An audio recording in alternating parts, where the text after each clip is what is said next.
Good evening. Thank you for joining us. I'm Cassidy Lee with your world news. Sadly, on April 6, 1994, Rwanda's President Habyarimana's jet was shot down as it prepared to land in Kigali, Rwanda's capital. It is believed that extremists were behind the attack.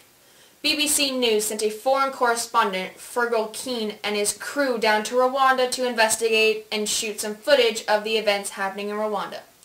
Now that he has returned, he would like to present what he has seen. Thanks, Cassidy, for the great introduction. My crew and I visited many places and saw death in front of us many times.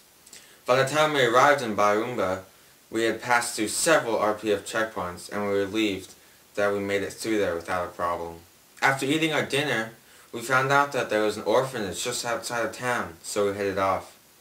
When we arrived, we found out that the hotel they were staying at had been abandoned, and a woman by the name of Rose had taken it over and turned it into a place where children whose parents had died could stay. That was the first experience we had in Rwanda that really affected us.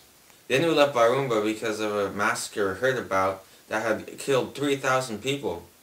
We headed off to Banako to interview Burgomestre Sylvester Gwakombitsi because there were rumors that he was in charge of the massacre. Then we were offered to go to Red Cross Hospital in Kigali. After seeing several traumatized people in the hospital screaming and curled up into a ball, we had to leave. There were two missionary brothers who had just escaped from the militia, and the only way out was to go with us and pretend they were journalists. Finally, we went to the replacement of Habyarimana, Sylvain Nasamana.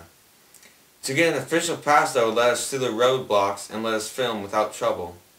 He signed the paper and began our journey out of Rwanda to go home.